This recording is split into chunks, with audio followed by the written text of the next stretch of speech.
বাংলাদেশের football federation বাফুফের উদ্যোগে প্রবাসী ফুটবলারদের জন্য আয়োজিত ট্রায়ালের জন্য রেজিস্ট্রেশন সম্পন্ন করেছেন বাংলাদেশ বংশোদ্ভূত ৫২ জন প্রবাসী ফুটবলার।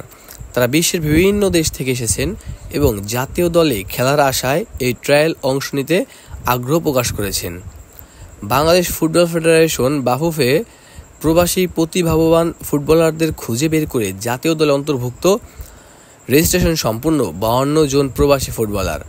দেশভিত্তিক অংশগ্রহণকারীরা যুক্তরাজ্য, যুক্তরাষ্ট্র, কানাডা, অস্ট্রেলিয়া, ইতালি, ফ্রান্স, কাতার, সৌদি আরব সহ আরও কয়েকটি দেশ।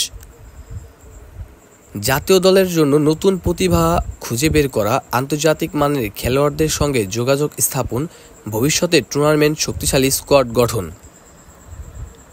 বাফুফে জানায়, প্রবাসী ফুটবলারদের আগ্রহ সত্যি প্রশংসনীয় এবং তারা ভবিষ্যতে আরও বিস্তৃতভাবে এই ধরনের ট্রায়াল আয়োজন করতে চায়। এই ট্রায়াল সফল হলে জাতীয় দলের মান যেমন বাড়বে, তেমন বিশ্বজুড়ে থাকা বাংলাদেশি ফুটবল প্রতিভার একটি দারুণ প্ল্যাটফর্ম তৈরি হবে। খেলার সর্বশেষ আপডেট পেতে আমাদের চ্যানেলটি